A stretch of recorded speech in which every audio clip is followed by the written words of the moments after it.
नमस्कार, आप देख रहे हैं सम्मान हिंदुस्तानी टीवी न्यूज में आप सभी का स्वागत है। चांदेवली विधानसभा के अंतर्गत आपने देखा होगा हमारे चैनल के माध्यम से कुर्ला एल विभाग का कहर अवैध लॉजिंग बोर्डिंग पर सवाल ये उठता है कि आए दिन चांदेवली विधानसभा में विकास का दावा दिया जाता है। इसी सब को लेकर हम बात करेंगे महाराष्ट्र नवनिर्माण सेना चांदेवली विधानसभा विभाग अध्यक्ष महेंद्र भानुशाली जी से कि सर आए दिन कुर्ला एल विभाग में अवैध लॉजिंग बोर्डिंग अवैध बांधकाम को लेकर सुर्खियों में है।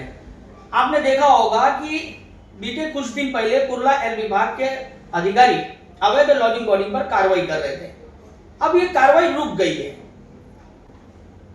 अब देखो, ये कार्रवाई क्यों रुकी है वो मुझे तो पता नहीं है, लेकिन मेरा कहना तो सिर्फ इतना ही है कि जो 108 लॉजिंग मेरे ख्याल से लिस्ट बना है कि इनको तोड़ना है, तो सबके ऊपर कार्रवाई होनी चाहिए। जो 12 टूटी है सिर्फ उनके ऊपर करके अगर आप छोड़ देंगे तो वो गलत है।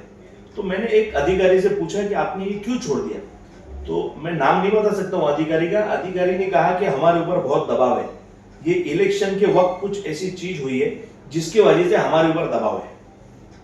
अब मेरा कहना ये है कि यहाँ पर हिंदुत्व की बात होती है और हमारे हिंदुओं के लॉजिंग टूट रहे हैं। लॉजिंग अनलीगल है, वो टूटनी ही चाहिए। मैं कभी अनलीगल चीज का समर्थन करूंगा नहीं, लेकिन मेरा कहना यह है कि 12 तोड़ के आपने छोड़ क्यों दिया कि जो दूसरे 100 या 98 है, क्या हो गया? वो आपको आके आपके पैर पड़ लिए, ऐसा कुछ है? उस लॉजिंग बोर्डिंग के अंदर हमारे ही छोटी छोटी बच्चियां, छोटे छोटे बच्चे वहां पर अंदर आते जाते हम लोग देख रहे हैं।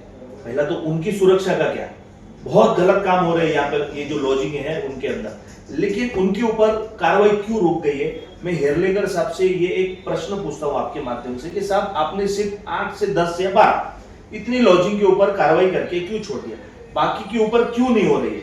अरे पीछे छोटे छोटे घर बन रहे, आप उनके ऊपर धनाधन कार्रवाई कर रहे हो। जो अपना एक छोटा सा घर एक माला चढ़ा देता है, आप उनके घर तोड़ रहे हो। और इतने बड़े बड़े डाले, इतने बड़े बड़े लॉजिंग ये बन रहे, लेकिन उनके ऊपर कोई कार्रवाई नहीं हो रही है।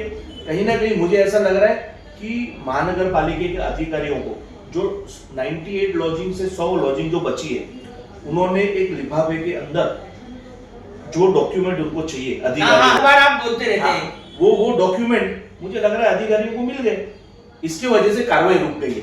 नहीं तो 108 तो अनलीगल ही है, उनके पास डॉक्यूमेंट कहां से है? लेकिन उन्होंने एक जादू की छड़ी चलाई है, एक एनवलप के अंदर डॉक्यूमेंट डाले हैं और अधिकारियों को दे दिए कि साहब ये डॉक्यूमेंट है, अब हमारी लॉजिंग बोर्डिंग लीगल हो गई है। तो अब मुझे लग रहा है वो भी कार्रवाई नहीं करेंगे, ऐसे डॉक्यूमेंट अधिकारियों को मिल गए। सर अगर इस सबको लेकर अगर जो 108 की जो गाइडलाइन निकली है कि इतने लॉजिंग पर महानगर पालिका का हथौड़ा और बुलडोजर चलेगा, अगर नहीं चलता है तो आपका अगला कदम क्या होगा? हमारा अगला कदम तो यही होगा कि हम सीनियर जो अपने हेरलेकर साहब हैं, जो सो गए हैं लॉजिंग बोर्डिंग को लेकर, उनको जगाऊंगा मैं, साहब उठिए, आपको लॉजिंग बोर्डिंग तोड़ना है। आप जो घर तोड़ रहे उनको छोड़िए और लॉजिंग और बोर्डिंग को तोड़ना चालू करो, क्योंकि वहां पर गलत काम हो रहे। घर के अंदर कभी कोई गलत काम नहीं होते, इन लॉजिंग के अंदर गलत काम होते, तो मैं उनको उठाऊंगा। हेरलेकर साहब उठिए, आप सो गए हो, उठिए, ये काम मैं जरूर करूंगा। धन्यवाद।